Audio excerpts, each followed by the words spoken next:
Caleb? If everyone would please rise for their presentation of the colors. We have with us today Cadet Second Lieutenant Brody Schmidt and Cadet Sergeant First Class Raquel Hernandez. That's from OHS Junior ROTC. Harry, colors, forward, march.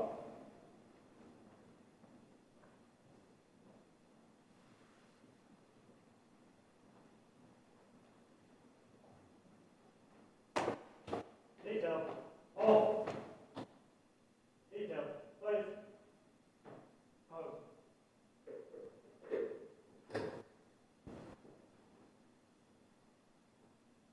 Present, arms. Order, arms. Right, place. Forward, march.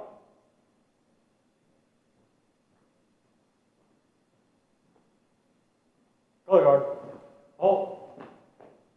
Right, place. I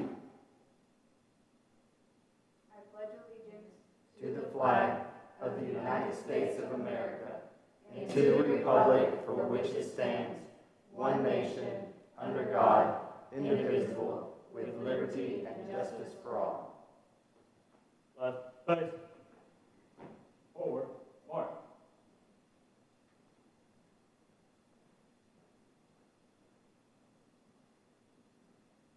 Color guard. Halt. All out. Thank you very much for the opportunity. Thank you. Thank you so much for coming. And Caleb, thank you so much for bringing this special group of wonderful people to lead our pledge. And I'll just remind you, board members, if you are in charge of the pledge, as I have assigned you up until December, you can bring in anyone that you would like to bring in, just like Caleb did. So even your own child if you want to. So there we go. We are going to start out with an introduction of our members. This is a new committee. Not everybody knows everyone. So I'm going to start down with Joe and introduce yourself and tell us, one sentence about you. And then I'll let you know how they got here. Go ahead, Joe. Okay, I'm Joe Hardman. I live in Milton. My son and daughter attended Oakland High School. My wife currently works at Oakland High School, originally from Atlanta, and I've been living here for 22 years. Oh, wow. Joe is one of our community members at large. Mr. Creasy? Larry Creasy, principal of Segal High School, here at Segal, 2.5 years at Rutherford County. Yes, I've known him the whole time, too. Lena Taylor? My name's Elena Taylor. I currently teach at Central Magnet School. This is my 32nd year with Rutherford County and 33 years old. Wow, that's awesome. And how long have we known each other? 24 years. 24 years. Wow. I didn't teach you. Yes, sir. Rachel Reedsky. I currently teach 4th grade at Plainview Elementary. This is my 17th year, and I served at Barnville for 15 of my 17 years. Proud to be an honor. Thank you. Monica. I'm Monica Carr. I'm the bookkeeper at Smyrna High School, and this is my 17th year with Rutherford County as a bookkeeper. Monica is an addition. We realized that we did not have a classified person. We're supposed to have a classified person, so I called Sherry Sutherland. She took care of us. Jason? Rockville High School, my wife works for Iowa State Community College. I've been living here in Rutherford County since 2014, originally from Bedford County. And thank you. Thank you. Another community member at large. Martin? Director of Special Populations and Federal Programs. This is my 22nd year in Rutherford County Schools. Kevin? My name is Kay Martin. I am the Deputy Superintendent for Rutherford County Schools, and this is my 25th year in education. Katie Darby, school board member, Zone 4. Rutherford County for 21 years. I have a son at Central Magnet High School and a son and a daughter at Thurman Francis. Dr. Sullivan? Jimmy Sullivan, Rutherford County Director. two teachers are represented as our Teacher of the Year. We have three Teachers of the Year, one for each grade band, one is our servant. The policy committee, so we put this last year, whoever our Teacher of the Year for each grade band was to serve on our policy committee, so we appreciate you guys being here. I'm Sheila Bratton, Zone 6. Here I am. 30-something years. Oh, 47. 47, my bad. 47 years in education. I'm Claire Maxwell, and I'm currently serving Zone 5, and this is my 4th year on the board. I came on in 2020, lifelong resident of Rutherford County, attended Rutherford County Schools, boys attended Rutherford County Schools, graduated from, and also worked at Rutherford County School before joining Austin Board, so it's a pleasure to be here. Nice to meet you. Francis Rosales, this is my 2nd year as a school board member for Zone 7. I've been in Rutherford County since 2018. Yeah, 2018. But I've lived in Tennessee, in Davidson County, since 1985 and went through the schools there in the public school system. Just didn't quite make it through here, but I was in Davidson. Mr. Taylor. Caleb Tidwell, I'm just the color guard coordinator. Lifelong resident of Rutherford County. I went to Kittrell, then Oakland, then MTSU, and I have 3 kids at Barkfield. And I am a board member of the last year in Zone 3, and I welcome you all here. It's good to see you. Hello, everyone. Monica Ridley. I'm General Counsel and I guess Policy Committee Coordinator. New title? Yeah, I made that up. I'm also a graduate of Rutherford County Schools. I went to Laverne High School and graduated from there and went into private practice, and now I'm here with 2 lovely people. I have a daughter who is a freshman at Stewart's Creek High. I'm Stacy Wallace, paralegal. I've worked for Rutherford County Schools for a little over a year. Welcome. Thank you, everyone. We have no visitors, so we have no public comment, so we will go right into the policy changes. Are you ready, Ms. Monica? Ready, thank All you. right. Okay, we will start with policy 1.105, school board legislative involvement. And I do have to apologize, I believe on the packet that I emailed to you all last week, I left this one off. But this one is very easy. It just changes the word representative to the word liaison. And this is part of TSBA recommendations where this was updated in their policies and their recommendations for the district. So we do have a school board member who is who works with the TLN, Tennessee Legislative Network. So formerly they were called representative, now they will be a liaison. And those would be the only changes to that policy. Good deal. Before I ask for a motion, I will remind everyone, you may not know this if you've not served on the committee, everyone has a vote. Each one of you will be able to vote.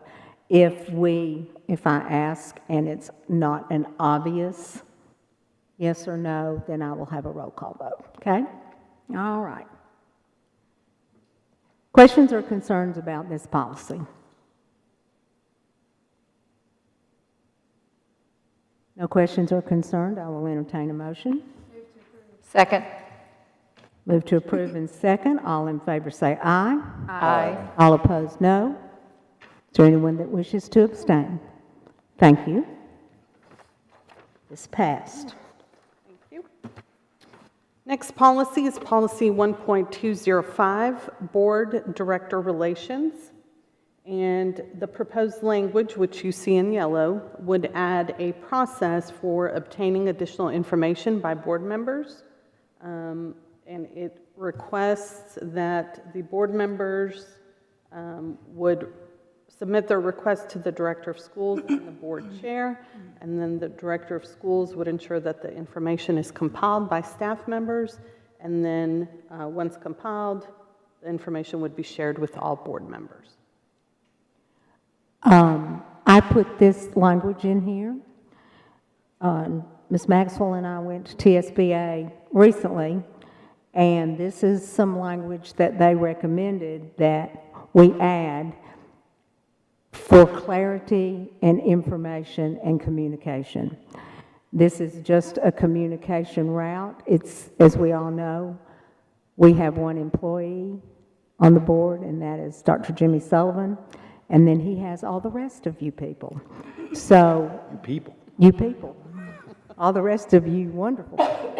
So, what this seeks to do is simply to get a channel of information going. And let me be the first to say, if anybody'd like to remove in board chair, I would be just tickled to death if you'd like to remove that from that policy. I would like to, just for my own sake, because board members may be asking, this is a strange one to talk about, but it's here. So board members may be asking information that may pertain to questions that another board member asked. And so I think to avoid any type of sunshine law violation or any type of miscommunication, I'd rather just submit requests to the director of schools. And then the only part that I would either like to add or like clarification on is that there are a lot of requests that go to our staff members or principals, and I need to be CC'd on those because ultimately I'm responsible for everybody else. Like it or not, that's what's set up in statute, and so that is, I'm the board's employee and then everyone else is under me. And so I would like to request to remove board chair just for ease of communication. Madam Chair.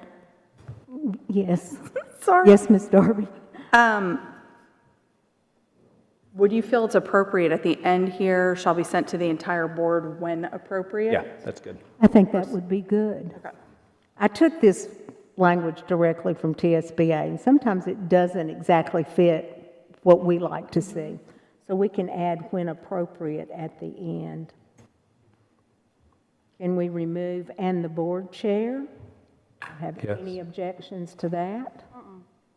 Let's mark through. Yeah, go ahead. Let's mark through that. Okay. Go ahead, Ms. Rosales. Sorry, I just have for clarification, so, because this has happened. So what if in the event that something did originated in this format, where it went to the director of schools, and then the school director forward to the right people, and then from there, a dialogue starts to happen, and a new request is asked because there was an ongoing conversation. Is that still appropriate at that point because it's still part of the continuation of the conversation that was started? If a new ask is asked. After you've already Yeah. sought information and the Yeah, so you board. went through the school director, and then the director forwarded that to the right people, and then you get the information, but then out of the conversation that was going through those people, a new ask is requested. You already got the first stuff, and then something Yeah, else. that's what I'm thinking. Yeah, Okay. I think you've already gone through the process of doing. Now, personally, I would let the director know that there's been Please. a new ask Yeah, or a new thread of the conversation going. Yeah, 'cause But that's you can do that by happened. CCing. Yeah. Yep, just CC me, I'm good. Yeah. Anyone else? I like when appropriate. I think that's good because you don't know, it could be illegal something. Right. I'd like to make a suggestion here about maybe the timeline. I mean, Dr. Sullivan's very good about getting information back to us very quickly, but possibly, I mean, I know that they have lives too. So my suggestion would be maybe to add in something in here that they have up to 2 business days to get back to us. And, you know, that way we're not bothering them on the weekends or unless it's something of an urgent and necessary, like a safety issue or something. I personally don't see a need for that, Mr. Tidwell, but if anyone else would like to put that in, or if you'd like to vote on that. My only concern with that would be if it's pertaining an agenda item that's coming up for a meeting, you would want it probably sooner than 2 days. If you're talking about specifically just when it's outside of the scope, if you're just talking about that middle paragraph, I don't know if we want to put a time frame on it. I wouldn't want you to feel like you're required to. I think that everybody needs to have respectful expectations of everybody's time. but I agree. Professionally, we don't, I don't think, have trouble with this. I would prefer not to put a timeline on it, but if you want to add. No, I mean, it's just a suggestion. The main thing just being that we're being respectful of everybody's profession. Absolutely. I couldn't agree with you more. And if we do decide to put this in, then the communication can come directly from Dr. Sullivan, and that way we know that we're covered no matter what. And I try to Anyone do it else? within, usually much sooner than that. You are, yes. Sometimes I miss it, just with the number of emails. I miss it, and that's my fault, but. And Mr. Tidwell, thank you for mentioning weekends. We all need to remember, these people don't work on weekends, so don't bombard them with stuff on weekends. Or him. He's coaching something. So there we go. All right. Any more questions, comments, or concerns? I will entertain a motion. I'll make a motion to approve with the changes of removing "and the board chair" and adding "when appropriate" at the end. Thank you. Second. Thank you. All in favor say aye. Aye. All opposed, no. Anyone wishing to abstain? We have added the language. Thank you. Next policy is 1.701, school district planning. This is also a state guidance, and it adds language for submitting TISA accountability reports. So we would add the language in yellow. This will be incorporated into the TISA accountability report that must be approved by the board and filed with the Department of Education each November 1st. That'll be Tennessee Code Annotated 493112. Correct. As our language, okay. Anyone have a question or a concern? I'd like to request in line 4, we change it to every year. I know that's not highlighted, but apparently in policy, we only have to do it every 2 years, but we're such a big district, I don't think we need to wait every 2 years. We just did this last Friday, and so I guess technically we didn't have to. But I would like for us to review our strategic plan every year instead of every 2 years. So that's number 4. Yeah, line 4, just scratch 2 years to 1. And you just go to every year. Okay? And that's okay. We do that anyway. Didn't used to. I know we didn't, but we do now. We have you. Okay? Anyone else? Are you okay, Francis? I just can't sit. I know, honey. I'm sorry. I am so sorry. Anyone else? Do I have a motion? Move to approve. A second? Second. All in favor say aye. Aye. All opposed, no. Anyone wishing to abstain? New language passes. Okay, policy 2.805, purchasing. This policy was requested by, or the change to the policy was requested by a board member, and it gives 2 options for purchasing of real property.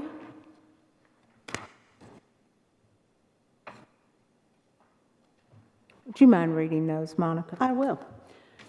Purchasing of real property. So option 1 suggests that the board may request real estate licensees to submit information on real property that could be used by the district as a school location. The board may pay an established finder's fee to the licensee for serving as a facilitator or agent of the seller if the district purchases the real property submitted by the licensee. The district shall establish the criteria to be used by licensees when submitting potential school location sites to the district. So that would be option 1. Option 2 language, the board may enter into an agreement with a real estate licensee for the purpose of receiving information on real property that could be used by the district as a school location. The board may pay an established finder's fee to the licensee if the district purchases real property submitted by the licensee. The district shall establish the criteria to be used by the licensee when submitting potential school location sites to the district. Questions or concerns? Monica, is there a definition of real property that's highlighted in number 4? Because I that just refers, so it's just a little footnote on line 27. Real property would be any land Okay. and sometimes structures that are on the land if they're fixed. Oh, no, I was thinking vehicles mainly. I was thinking purchase. Okay. No. I was worried about our maintenance department. Yes. Okay. No, just real property. I guess my question would be, if we're going to be getting licensed real estate agents, typically the commission is paid by the seller of a property, not the buyer, Correct. and would be part of the negotiation between us and the seller. So if we're going to go the route of a real estate agent, I don't know that a finder's fee or anything like that is necessary, because that would be part of that whole, like, if Mr. Reed was talking to someone and said, we're going to offer you $10 for this piece of property, and the seller says, that's great, and the agent says, okay, my commission is $5, and they say, well, I don't want to pay that, then they would come back to us, and we could then negotiate or decide how to move forward from that point if the seller didn't want to pay a commission. But I hesitate to try and do some kind of a finder's fee, because then you get into brokers and their contracts with their company about what their commissions are supposed to be, and you can really kind of get in the weeds there. Good point. I would love for us to get a real That's a good estate point. agent, Yeah. but I just don't know that the finder's fee portion is necessary, as that should be part of the whole negotiation when purchasing the property. I actually would like to postpone this. And this is why. We just entered negotiations, or are about to enter negotiations for 2 pieces of property. I would like to just not get rid of this. I think we can all look at this and make suggestions. But I would really like to see us postpone it until after the negotiations for the new property, because we don't want to have a policy that goes against what we're trying to do with the new property. And that's just a suggestion. Ms. Bratton, I would like to say something. I agree, because the commission really is determined by the broker, and the broker will, if it's an affiliate real estate agent, that is already established what the commission is. But there's language here that almost makes it seem that there's a possibility it could enter into a dual agency if serving as a facilitator or agent of the seller. So what if in the event that we have someone that's working for us, but then they contact the seller and the seller doesn't have an agent, and they decide to represent the seller, that language, facilitator or agent of the seller, almost predicates that they could enter into a dual agency where it represents both sides, the buyer and the seller. And my understanding is the state of Tennessee, that's kind of frowns upon that. So that will have to be clarified a little bit. Yes. If we, which I do have a motion to postpone this until the policy meeting in the spring. Definitely until we've got some answers on what we just entered into. I don't know, this could have been submitted before we even entered into that, so that makes sense. And that'll give us a chance to look at it and maybe do some adjusting before then. Madam Chair. Yes. So I had Ben Torres write this up with TSBA, and basically there are a couple differences here. This is really to get the ball rolling on the conversation. I don't have a problem with postponing, but as we're postponing it for another quarter, if everybody could be kind of thinking about this, because we're going to need property, and they're hard to find. And as Ms. Darby is mentioned about the seller paying the fees, I get that. That's not a lot of motivation for somebody to come work for us. So we need to figure out some kind of incentive for someone to come and work for the school district instead of working for developers and another residential development or commercial for that matter. We're really trying to draw somebody in. So this is kind of a starting ground. I would love to dance more around this one when we get an opportunity. Thank you. But with that, I will make the motion to postpone. Thank you. Second. Thank you. All in favor say aye. Aye. All opposed? Anyone wishing to abstain? Thank you. We will postpone this until the next policy meeting. Gives everyone a chance to look through it and make some suggestions if you want to. All right, Monica? Okay. Policy 3.208, facilities planning. This would add language that needs assessment presented to the board will include recommendations for future growth. And you see the yellow highlighted language would read, the needs assessment shall include a review of each school site and recommendations for future growth in attendance zones that contain schools with greater than 80% student capacity. So this goes with the annual assessment of facility needs that the director of schools presents to the board. Thank you. Questions or comments? Ms. Bratton? Mm-hmm. Monica, is this TSB, this is a new law that's changing? It is not, it was suggested by a board member. Okay, so I'm confused, so I'm sorry. So can you explain what this means? The needs assessment shall include a review of each school site and recommendations for future growth in attendance zones that contain schools with greater than 80% student capacity. When is this supposed to be happening, and what is this supposed to do?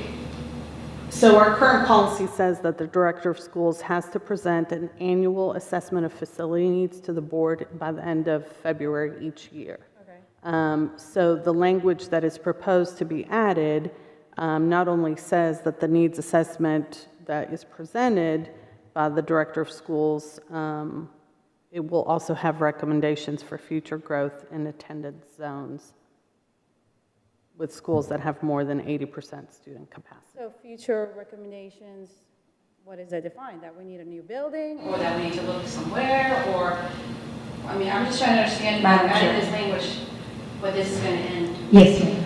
I asked for this. It was during a board meeting. You may not remember, Trey brought it up, and I said, could we add that to a policy so that we're just bringing extra awareness and attention to our schools that are getting too big before they become so big that we find ourselves behind the 8 ball again. It doesn't necessarily mean that that if they're 80%, this is what we're doing. It's really more of Dr. Sullivan saying, here are schools that are at 80% or more. We're projecting more growth in this school's area. My suggestion would be for us to start looking at XYZ. It's just to kind of bring more awareness and attention once they've hit that point, because prior, I believe they were only talking about them when they were over 90%, if I'm correct. Under 95, it was Yeah. So we're trying to kind of back up and be more proactive and less reactive. That was the purpose of it. Okay. Thank you. We've been, because we are getting those recommendations when they're, You know, for all of it, not just 80%, so that's where I was trying to It understand. has Why been would mine, adding hasn't language? it? I'm sorry, hasn't it been that we did it? It was at like 95, yeah. So this was kind of lowering the threshold to make So it we're just for more lowering the awareness. threshold from 95% to 80%. Yes. Other questions and concerns? Yeah. I was just I thinking, wanted to say, this will be all the schools. There's no. was thinking we- thinking this is all. John Coleman and Plainview. I got 2, that's it. John Coleman and Plainview. Yeah. So it's going to be most of our schools. But it's something we can bring, it doesn't have to be a long, drawn-out thing. It can be, these are the schools that are at 80%, and here are a couple of ideas for what we might look at in the future, and, you know, it doesn't have to be a PowerPoint. And I will say on line 18, the asbestos portion, that's something that we're going to target as well, because that was brought to our attention. We're supposed to have one every 6 months, so we're going to be updating that. We're in compliance with federal law, but we're not in compliance with whatever this rules and responsibilities for, what's CFR? What does that stand for, Monica? Oh, it's the federal guideline. Okay, so we're good at the state level, not good at the federal level. Seems like a common theme. There you go. Any other questions, comments, or concerns? I'll entertain a motion. Move to approve. All in favor, say aye. Aye. All opposed, no. Anyone wishing to abstain? Facilities Planning's new language passes. Thank you. Next, policy is 4.205, enrollment in advanced courses. The proposed change to the policy would remove the section regarding substitution for certain courses, as this information is already contained in policy 4.605. So just removing duplicative language and making it just a little more clear. Now, we would have a cross-reference to the other policy so that anyone looking at our policies online can see that there's other policies that deal with this language. And this was brought to us by our school counselors that look at all these. We'll have a lot of changes coming up from them. Questions or concerns? Dr. Martin, do you need to tell us anything about this, or are we okay? Okay, good deal. Any questions or concerns? Entertain a motion? Move to approve. Second? All in favor? Aye. All opposed, say no. Anyone wishing to abstain? New language passes. Thank you. Next policy is 4.600, the grading system. And this would update the language in our board policy to mirror the state Board of Education policies. And you'll see the yellow highlighted language, which would add some clarification for local dual credit, statewide dual credit, the points that are received for those, update some language for lottery scholarships. It's really just the website. And then adds, calls the Lottery Scholarship Day early post-secondary opportunities and scholarship awareness. So just updating and clarifying some of our grading systems. This is just a clarification. Yes, ma'am. Okay. Questions and concerns about this policy? I'll entertain a motion. Move to approve. Second. All in favor, say aye. Aye. All opposed, no. Anyone wishing to abstain? New language has been adopted. I wish we had this grading system when I went through. So Would have helped a lot, wouldn't it? I think my GPA would have benefited. Okay, next policy is 4.602. This is grade point average. It also updates our board language to mirror the State Board of Education policies. This was also brought to us by our school counselors. So you'll see just in yellow, nothing really major, but just cleaning it up a little bit and making it mirror what the state says. Questions or concerns? I'll entertain a motion. Thank you. All in favor, say aye. Aye. All opposed, no. Anyone wishing to abstain? New language is adopted. Thank you. Policy 4.604, credit for prior courses. It removes just one little section, except in American history. So students enrolled in grades 9 through 12 who have taken the equivalent of a high school level course in middle school may earn credit for graduation under the following guidelines. So our policy previously said, except in American history, and that is no longer in the State Board of Education rules, so this would just update that to mirror. Questions or comments? Madam Chairman. Yes, sir. Dr. Martin, is that because we took 8th grade American history? Is that why? Why was American history ever excluded? Do you have any idea? Yeah, okay. I was just curious. It's a strange exception. Yeah. Yeah. It's a strange exclusion. Okay, I was just curious. Any other questions or concerns? I'll entertain a motion. Move to approve. Second. Thank you. All in favor, say aye. Aye. All opposed, no. Anyone wishing to abstain? New language passes. Okay, next policy is 4.6041, testing for credit. Again, from our school counselors, and it would update the language to mirror the State Board of Education policies.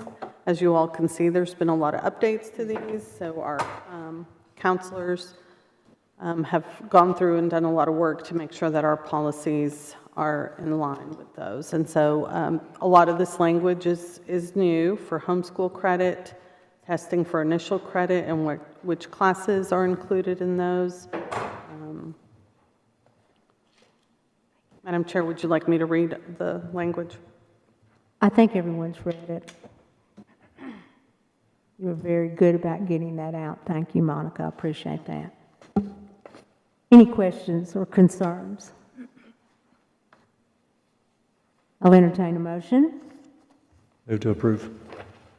Do I have a second? Second. All in favor say aye. Aye. All opposed, no. Does anyone wish to abstain? Language passes. Thank you. Graduation requirements. Yes, policy 4.605, graduation requirements, again, updates our language to mirror State Board of Education policies. So you will see it takes out some language about units of credit and then adds some language under the RCS required 23 units of credit that are required. And then adds in 1 credit of computer science, and that begins next year with the 2024-2025 school year. Because the state just requires 22. Correct. We require 23. Okay. Correct. Just making sure. Questions or concerns? I just want to point out the previous policy that we removed, the course substitutions, this is where they will be contained. That's on page 3, bottom. And that lists which ones can be substituted. Thank you. I'll entertain a motion. Motion to approve. Thank you. All in favor say aye. Aye. All opposed, no. Anyone wishing to abstain? New language passes. Next policy is 4.606, graduation activities. This also clarifies some distinctions for graduation activities in line with State Board of Education rules, adds in distinct honors, work keys, Industry 4.0 distinction, as one of the recognitions at graduation. Ms. Taylor. District honors, is that academic honors only? So that was a great question. This got brought up last year, and so this is modeling state board policy. And so last year it just said honors. I'm very concerned. So last year we had a lot of conversation around certain organizations and certain groups, specifically Boy Scouts and Girl Scouts, being allowed to have graduation stoles and regalia. And so while I'm not against that, anytime you're operating and opening up to an outside group, we then have to allow it to every outside group unless we have some type of language to present for that. State board policy strictly goes with academic honors. I think that makes it cleaner for our principals so that we're not in which organization do we want to approve and which one do we not. That would be my recommendation, but I'm open to conversation. Anyone else? Mr. Tidwell? No, I support that. Okay. Anyone else? Did that make sense to you, Ms. Taylor? Okay. I'll entertain a motion. I make a motion to add district academic honors to You want to that. put the academic? And then everything else as written. Okay. I think that would help. Yes, it would. Thank you, Ms. Taylor, for that suggestion. So instead, it is going to say district academic honors. That's correct. Okay? Now I'll entertain a motion. Second. All in favor? Aye. All opposed? Anyone wishing to abstain? New language passes. Add academic. Thank you. Next policy is 5.402 regarding hepatitis B. It updates the list of employees who are in positions of high risk to occupational exposure for hepatitis B. This came from our nursing group, in addition with working with our special education department. So you will see takes out CDC teachers and puts in special education, just to make it a more encompassing term. And then on page 2, line 3, adds in RCS certified de-escalation team members who respond to crisis events. And each school has a crisis team that responds, when something is going on. So it just adds those two high-risk occupational exposure team members. Questions or concerns? I'll just bring up, this is not a requirement, it's just something we offer. Yes. It's not a requirement. Yeah, I'm glad you brought that up. You can get it if you so desire. Okay. I'll entertain a motion. Move to approve. Take a second. Second. All in favor say aye. Aye. All opposed, no. Anyone wishing to abstain? New language passes. Thank you. Next policy is 6.201, compulsory attendance ages. This clarifies admission for students that are over 18 years of age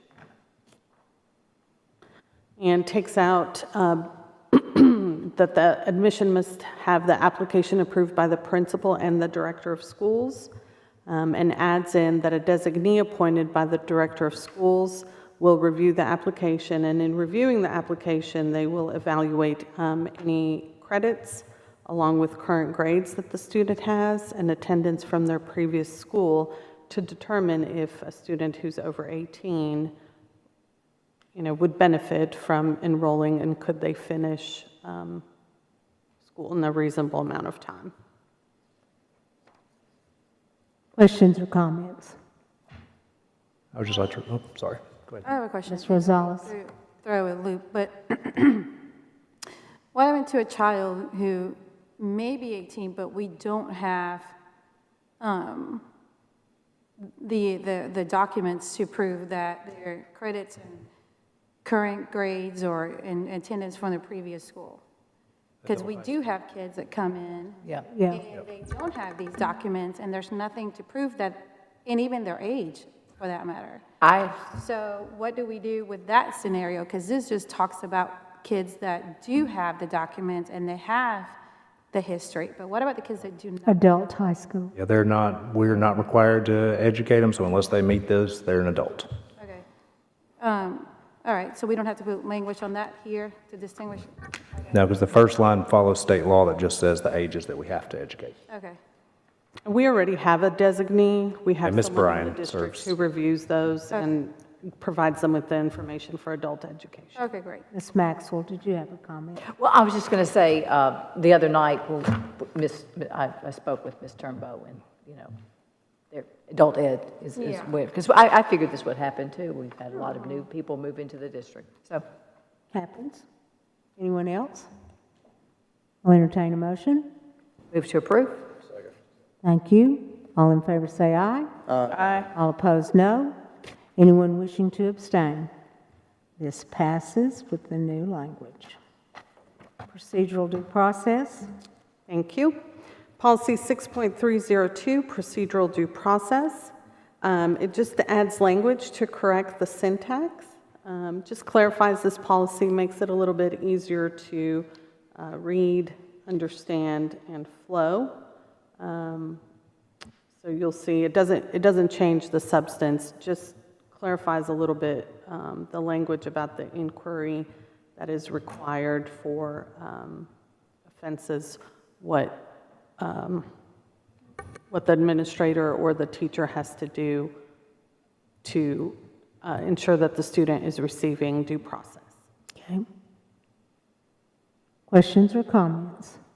I'd like to request we approve this on a first read at our board meeting. This is something that we need to highlight with our administrators again.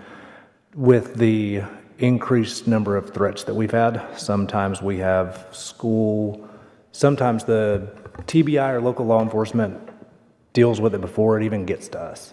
And that sometimes is hard for us then if they've already been arrested for us to be able to give due process, because we haven't had the opportunity, but we still have to give due process. So we've had to go back on a couple things to make sure that we were giving that right, because it's a legal requirement. So I would like to pass it on first read just to be able to push to our administrators again that this has to happen regardless of whether somebody else picks them up or not. We have to do it. Anyone else? Do you, Oh, I'm so sorry. I will entertain a motion, and please add to pass it on the first read to the motion. Can I quickly, before we do Oh, that? yes, ma'am, I'm sorry. Sorry. I thought you were going to make a motion. No, I'm sorry. Do you think we need to add language in there about if law enforcement is involved, or you think that's not necessary? It's unnecessary. We should know that it's just that very rarely happened in the past. But now with social media, if a kid makes a threat, it's going to flag, and a law enforcement agency is going to find out a lot of times before we ever would. And so they go ahead and handle it from a legal perspective before it gets to us. And then we have to go back. It is right. We just still have to be able to ourselves ask the kid what happened. Or otherwise, we can't discipline them unless we ask them. So we still have to do due process. Yes, sir? Yes.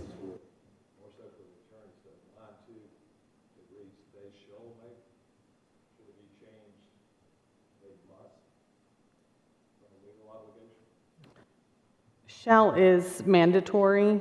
Okay, mandatory. I thought there might be language we had copied, so that's, thank you. Anyone else?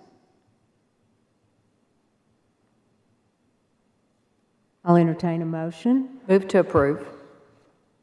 Could you add what I asked? Do you remember that? To add, move. Move to approve this on a first reading. Thank you. Could I have a second? Second. All in favor say aye. Aye. All opposed say no. Anyone wishing to abstain? This passes, and we will be doing it on the first reading, Dr. Sullivan. Thank you. Next policy is 6.3041, Title IX and sexual harassment. It changes the timeline for notice before beginning investigation and changes timeline for completing investigation. So as you all know, we have a Title IX coordinator in our district. We only have one. And so she recently went to a national conference where some of these items were discussed. So our current policy says that all investigations have to be finished within 20 days, which, as you can imagine, a school district with 50,000 students and many Title IX investigations and reports coming in at one time, that is very rarely achievable to be done well. A lot of school districts have 90 days as their timeline, and federal law doesn't give us a time limit. This is just something that, we can set. So 60 days is reasonable, and a lot of districts throughout the country use 60 days. So that's one of the requests. The other one is to add that a respondent, that's the person who is responding to the Title IX complaint, has to have sufficient notice before the investigation is initiated. And the investigation has to be initiated 48 hours after the respondent receives notice. So we're asking to change that to 10 days, no less than 10 days, to give the respondent time to receive that notice, read through it, make sure they understand what's going on. The language maybe in lines 8 and 9 that you see is not maybe clear, so Ms. Lyons wrote some additional language that I'm happy to read to you all and see if that clarifies that a little bit. So instead of what you see on lines 8 and 9, what we propose for this policy to say is once a complaint is received, the Title IX coordinator must notify the respondent of the formal complaint in writing 10 days before commencement of the investigation. The Title IX coordinator shall initiate an investigation within 48 hours of receipt of the complaint by mailing the notice of complaint.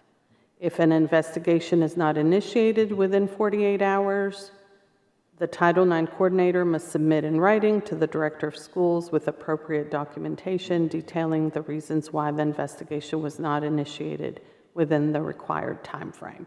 So I think that this new language would clarify that a little bit. Yes, very much so. Questions? Madam Chair, Yes, ma'am. I spent a decent amount of time on this today. I spoke with Ms. Lyons. I spoke with Mr. Torres at TSBA. There is nothing in Title IX that states we have to wait 10 days to do an investigation.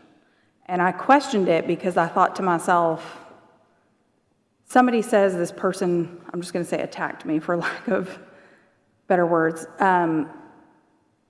expecting to wait 10 days to even begin an investigation, to give that person time to do whatever, doesn't seem appropriate to me. And it also, Mr. Torres said it could be considered deliberate indifference at that point.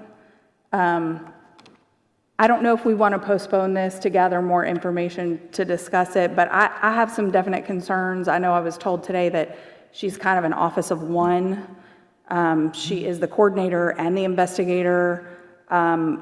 We need an investigator, a true investigator. If we ever get taken to court over something like this and we have someone get on the stand to say they investigated and they don't have qualifications that are appropriate to be an investigator, or the person they report to is themselves, we're setting ourselves up to be in a very poor situation legally, I think. I also spoke to him about the 60 days because it seemed like a long period of time to me for a single investigation. I think 40 days would probably be appropriate, but knowing that it states in here, if the investigation is not complete within however many days we choose, they can still continue the investigation. It just requires them to submit documentation as to why it wasn't completed by the 40 days. It doesn't say that they, like, full stop have to. It's just that if it goes beyond that time frame, there has to be acknowledgement as to why it's taking that long. So I have a few things that I would like to see revised based on the research that I've done. I have the Title IX thing here. I can read to you where it speaks about the 10 days. It talks about giving them 10 days prior to a hearing. If a hearing is going to occur, you have to provide them with your investigation and all of the details, so they have 10 days to review all of that and rebuttal and question if they need to prior to the hearing. But it never states anything about 10-day notice for an investigation to begin. Okay, thank you. Other questions? I've not talked to Ms. Darby about it. I do too. Oh, okay. Our attorney says he agrees with everything that Ms. Darby said. So, Ms. Darby, what would you like to do? Would you like to postpone this? I'm happy to postpone it and let Ms. Lyons get with Mr. Reed or Ms. Ridley and kind of maybe go back through it. And I don't want to step on her toes by any stretch. I just want to make sure that what we're doing matches Title IX and is appropriate for anybody that's experiencing an issue. Okay. So your motion? I'll motion to postpone. Second. All in favor say aye. Aye. Any opposed? We will postpone this for some further investigation, some further language. Thank you. This is too important. We need to get this right. It may require us getting her some help, It may. because it is. He was right. It's an issue that gains a lot more even than just what it did a year ago in time. Well, this could be something that helps us move in that direction. Would we not conduct our own investigation anyway and have our own investigation? We do. What it is. Yeah, that's what it is. It's not the state getting involved. No, it's us.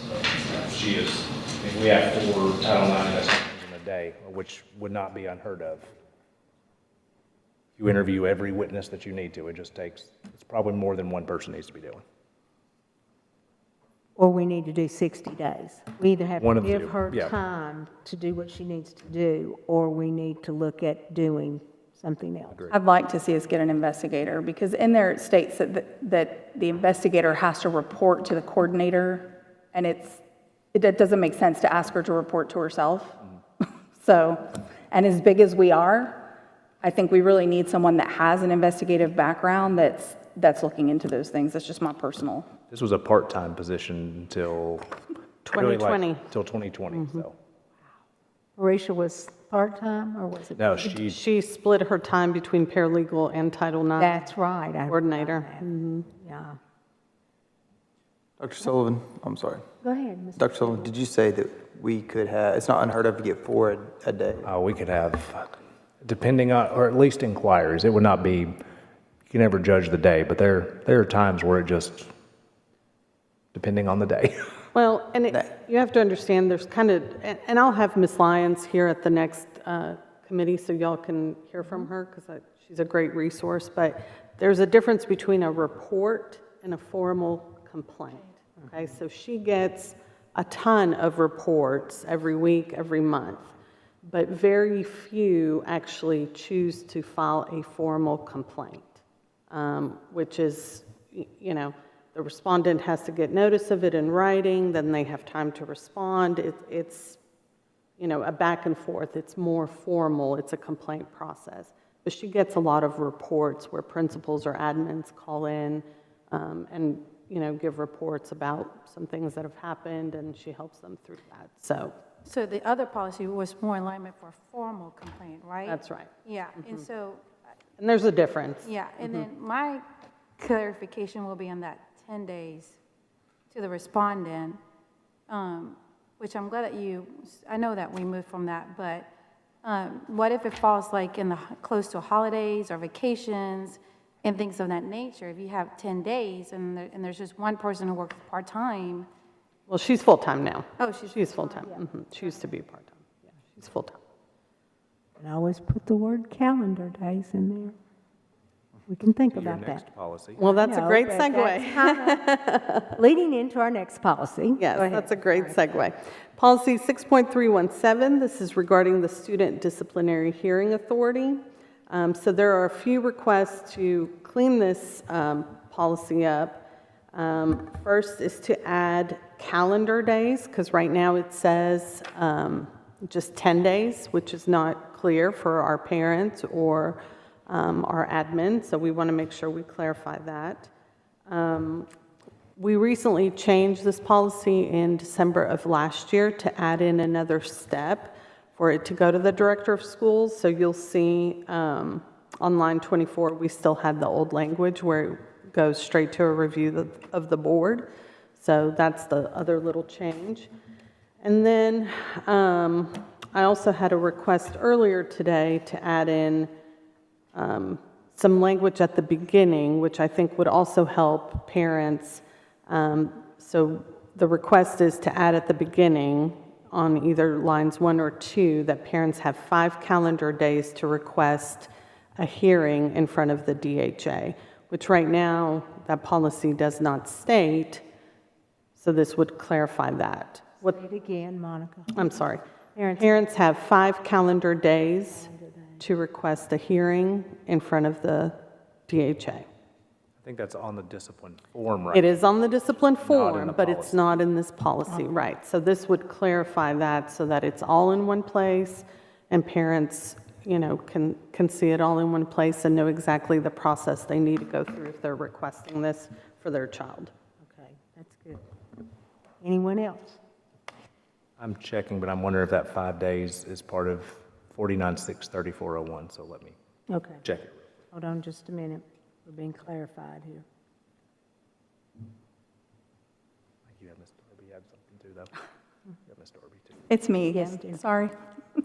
Can we add the same language, so at the bottom where we talk about notification shall include, it doesn't mirror that language, Monica, on the second page in lines 4 and 5 when it goes like, if they're not happy with the director's decision, it doesn't say that they would be notified about the fact that they can then appeal to the board. I just kind of want to mirror that same language so that we're making sure that they're notified. Here's the director of schools' decision. If you choose to, you can appeal this to the school board. Because it says that here, let's see. Line 22 on the first page, notification shall include a statement of the right of either party within 5 calendar days after receiving the decision to request a review by the director of schools. But when you switch to page 2, lines 3 through 5, it doesn't say that we're going to give them notice. I just want to clear that. It should really probably just mirror that same sentence just with the board instead of director of schools. Does that make sense? Yes, so line 3 on page 2 says, within 5 calendar days of the director of schools rendering a decision, the student, principal, principal teacher, or assistant principal may request a review by the board, and the board shall review the record. And then we can add in, notification shall include a statement of the right of either party within 5 calendar days. I mean, I think you can probably just, within 5 calendar days of the director of schools rendering a decision, I don't know how are we saying the respondent?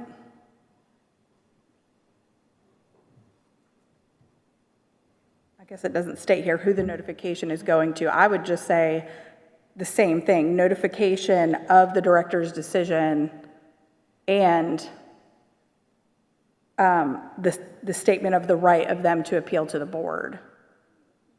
But the way I was reading it, I'm sorry, it was like this piece just determines what happens when it goes through the process with the director, and it continues on. If you don't like the decision, this is your appeal. But it never states that we, by policy, are going to notify them that they can appeal after they receive the director of schools' decision. So would it make sense to add it here, where it talks about your... That's where I'm talking about. That's where you're asking? Oh, I thought you were asking it. No, I was just saying it should mirror that same language that's down there, because that language states that we're going to notify them they can appeal the decision to the director of schools. Yeah. It should say the same thing following his decision, that they can appeal it to the school board at that You're point. asking, I think the confusion I was getting, you wanted it to add here. Yes. This second page. Yes. Okay, now I'm with you. Because I thought you were wanting it in the... I'm not picky to how it's worded, Monica. I just think it should be in policy that we are going to notify them that they can do that, just like we're going to notify them that they can appeal it to Dr. Sullivan. You're not wanting notification every time that somebody has that option, are you? We don't want notification. No, meaning like, Just to the parent? when you to give the them group? your Yes. decision, there should be notification in there, like is, if you disagree on whatever verbiage you want to use, It's in there, yeah, but we you can put may it in then policy. appeal, you have X amount of days to appeal to the Board of Education. Gotcha. Yep. I just want clarification. I was like, you guys are going to get a lot of emails with ones I No, deny. no, I just want to make sure it's in policy stating that we will notify them of that, because I've had parents say they were unaware of processes. I want to make sure we're just crystal clear that we are notifying them of what their processes are that are available to them. How do we do it now?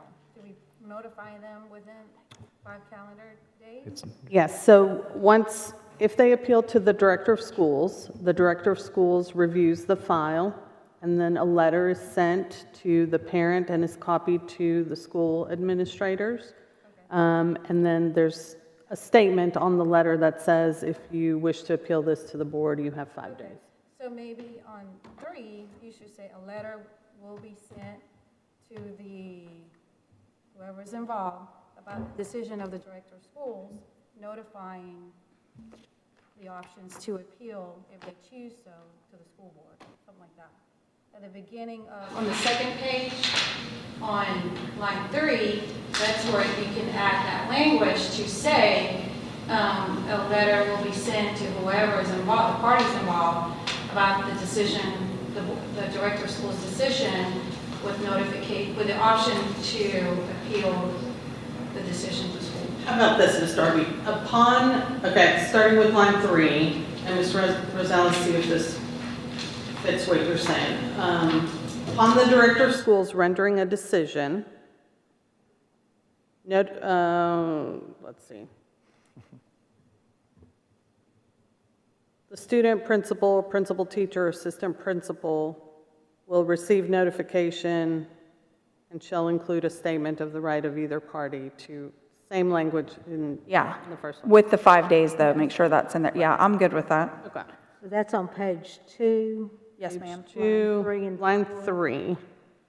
Dr. Sullivan, can I ask you, because I know we talked about this briefly before, and forgive me because I don't remember, when something is going to the DHA and it says the parents have 5 days that they can appeal to the DHA,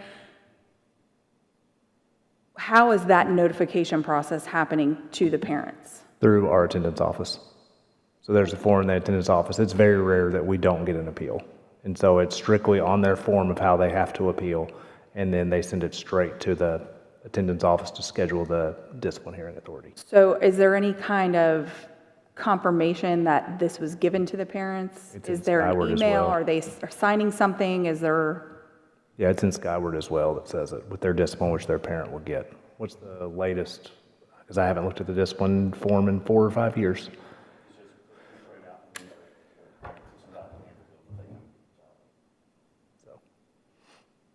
Because I had a parent say, I did not get that, so I didn't know, and my 5 days was up.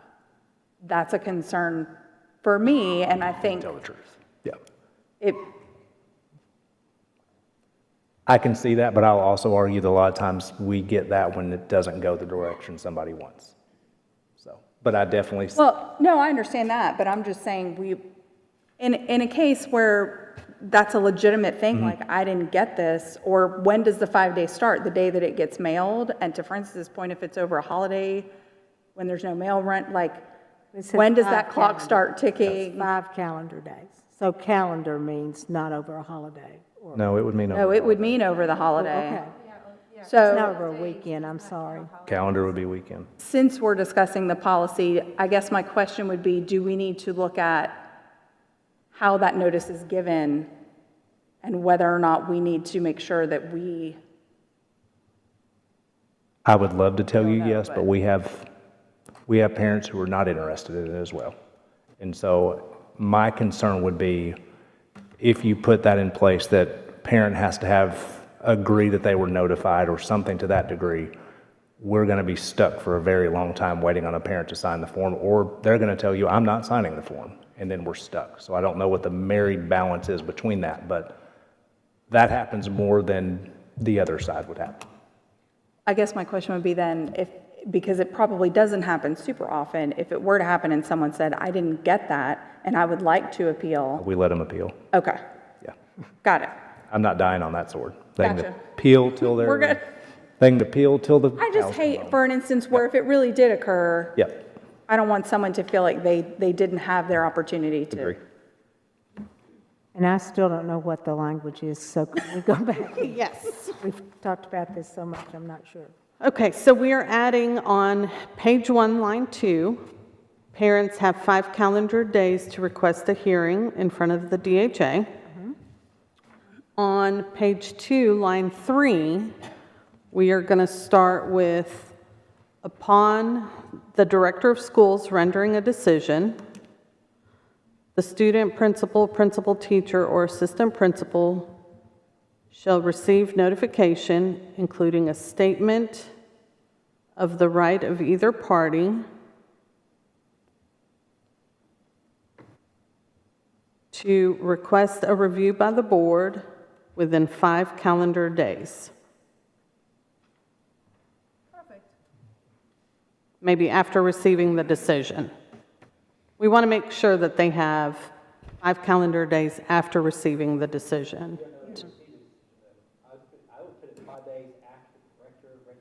Decision, yeah. Okay. That gives you a firm date. Yeah. Because it flows really nice with, within 5 calendar days of the blah, blah, blah. Are these being mailed out? Mailed or handed, depending on if the parent stays for the DHA, then we give them that written notice right then. Right, but when it gets kicked up to you, It's mailed. it's mailed. Yeah. So my concern again would be, I've had things take way longer than 5 days just locally, mail-wise. So if we're going to do from his date of decision, do we need to change that to 10 days? Or do we want to do 5 days from receipt? Well, you're better off, you need to have a firm date, so there's no confusion how you make the date. So if you want a longer period of time, you make it 10 days from the date of his notice.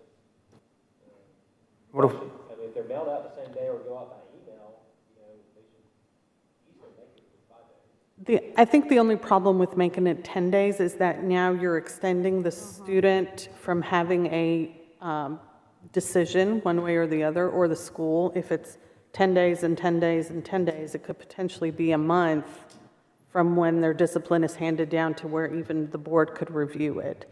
So, Can we mail and email the decisions? Is that? well, not all parents give us their email addresses in Skyward, so. I think it's getting a little bit more complicated. Madam Chair, what if we just did 5 business days? That would kind of clear up any kind of local issues. 5 would school struggle. days. I would struggle with that on a holiday. I mean, if we get out on December 20th and we don't come back till January 7th, I don't know. That's a long period of time as well. But I mean, nobody's working, so that's how long it's going to be at our schools. We'll be here, they can appeal to me all day. You're open. I don't know. Any other comments? So at the present time, we have changed the language on page 1. Parents have 5 calendar days to request a hearing before the DHA. And then language on number 3, Yes. we have changed upon the director of schools rendering the decision. The notification will go out at that time to principal teacher, or assistant principal, notifying them of the decision and that The right, request, yeah. the right to appeal They can request an appeal within 5 within days, 5 days, calendar days. 5 calendar days, sorry. That would mirror the language that's on the other one. Anyone else? TCA doesn't help us at all. It just says 5 days in every section. We're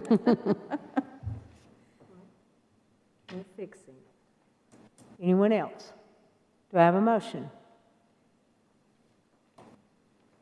That's a lot of language, but move to approve with the new language added regarding notification of, yeah. All in favor say aye. Aye. All opposed, no. Anyone wishing to abstain? Policy passes with new language. Okay, policy 6.415, student suicide prevention.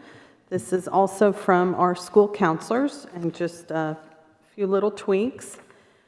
Taking out information regarding the Tennessee National Suicide Prevention Lifeline. This is still a resource, but our school counselors are asking to add in suicide intervention and prevention resources. They're wanting to give more local resources, and now we have those here in Rutherford County. For example, Trust Point, we have Mobile Crisis. There are some more local resources than just the 1-800 number. So they're asking to make that change. And then on page 2, they're asking to add in, prior to a student returning to school after a intervention event, they're asking to add in an immediate danger to themselves or others and is cleared to return to school. That a mental health care provider has to state that the student has received care and is no longer an immediate danger to themselves or others and is cleared to return to school. And this way we ensure that if a student had a crisis, that their parent or guardian sought the help that the student needed before they returned to school. Questions or comments? Prior to this, Monica, there was no clearance from a healthcare provider that the child is okay to come to school? There was clearance, but it just didn't have the language that they are clear to return to school. So now we are wanting that for the mental health provider to tell us that they're okay to come back into a school environment. I have no idea how we do it, but we do it, and I'm just going to leave it at that. Yep. Anyone else? I'll entertain a motion. Move to approve. Entertain a second. All those in favor say aye. Aye. Opposed, no. Anyone wishing to abstain? Student suicide prevention passes with the new language. Okay, that takes care of all our changes, and then we have 2 new proposed policies. The first one would be policy 2.811, dealing with consultants. And this would add a policy that states that the board may engage the services of a qualified professional consultant. And you see the details that would go into a written proposal for that consultant. I don't know who submitted this, but I need an explanation for this because it makes no sense to me that we would have a policy when all of this can go into an RFQ, so I'm not sure of the background of this. Ms. Bratton, I believe this was submitted by a board member. Okay.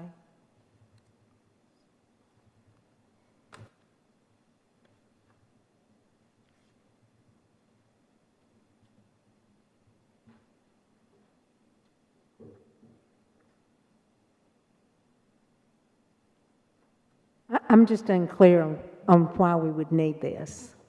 Ms. Bratton, I was thinking the same thing. What was the purpose of this when we do RFQs, when we are asking for qualifications and experience and all that 9 yards when it comes to professional services? So I'm a little confused by it. I don't, The process altogether. I didn't ask for this to be put on here, but I have had conversations with Mr. Reed and Mr. Torres when we were discussing real estate agent options, because the board legally can enter into this right here with consultants without having to make it a policy. So I don't, but we didn't have this particular policy on the books to be able to do that, so I don't know if it got asked to be put on just so that it's in place for when they need to, that it says we're able to do that. Okay. That's my best guess. I don't understand. We can do an RFQ if we want a consultant. I would, if board can do as they wish with policy, I would strike 10 or 11 just for my own protection. I have to follow bids, quotations, purchase orders, RFQs, RFPs, the county's purchasing order. I have to follow that. So I have no way to establish procedures if it goes against some of those. I have a question. You said this was submitted by a board member, so maybe possibly that could have been Ms. Sharp, and maybe she'd be the one that could explain to us. That makes sense. Okay. Do we need to postpone this? Honestly, I don't remember where this came from. Well, I just put everything in a folder that comes to me, and then, of course, it's the role of the policy committee to vet these things. That's why we're here. So it might have been some time ago. I'm not sure. It could have been Ms. Sharp. I'm not sure. Well, we can table this. We can table it? I would like to make a motion that we do not accept this policy. I second. Do we have to make the motion to? We make the motion? I second. I don't know if you're going to make motions or not. Yes, I can, in the policy committee. All right, well, I Right there. All right. Yeah, that's what I thought. Do we need a roll call vote on this, folks? Roll call vote, please. You want me to read the motion again? Yes. Motion was made by Ms. Bratton to not institute policy 2.811 regarding consultants as submitted. Seconded by Ms. Rosales. Thank you. Roll call vote. Mr. Creasy. Yes. Dr. Gould, Yes. Dr. Martin, Yes. Mr. Tidwell, Yes. Ms. Darby. No. Ms. Rosales, Yes. Mr. Young, Yes. Ms. Maxwell, Yes. Ms. Bratton, Yes. Dr. Sullivan, Yes. Mr. Hartman, Yes. Mr. Scales, Yes. Ms. Carr, Yes. Ms. Rixby, Yes. and Ms. Taylor. Yes. Ayes have it. Motion's made to remove the consultant policy from consideration. And last but not least, Ms. And last but not least is policy 2.9002. This would also be a new one, site selection and acquisition. And this would add a policy for school site selection and acquisitions.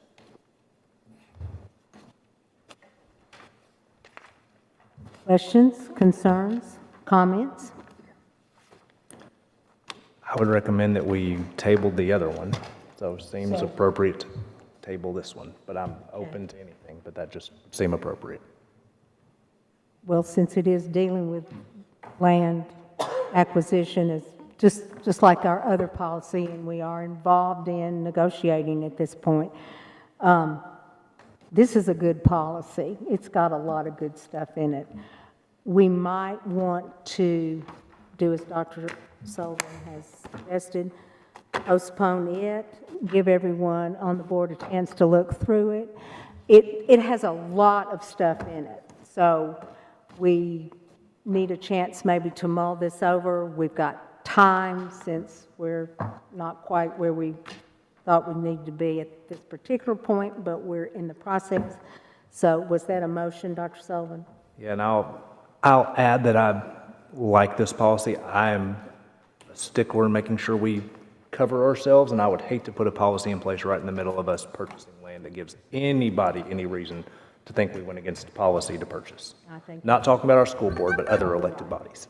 Well, it's just, yeah. So did you make a motion? To postpone. All in favor, aye? Aye. All opposed, no? Anyone wishing to abstain? We will postpone this until our spring meeting. Give everybody a chance to look through it also. Any questions and concerns about today?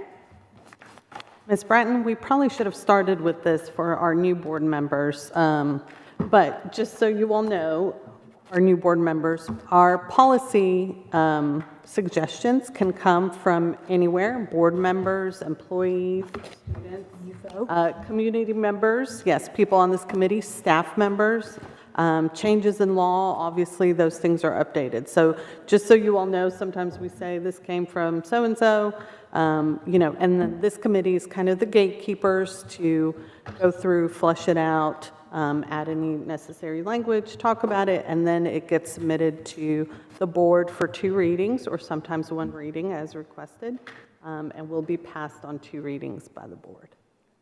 And for our new members, these, except for the one that we will go through the first reading and then vote on that, it does have to go through 2 readings, so don't run out and say this is policy yet, because it's not. Oh, no. Okay? No, it's not policy yet. We've got some more steps to take.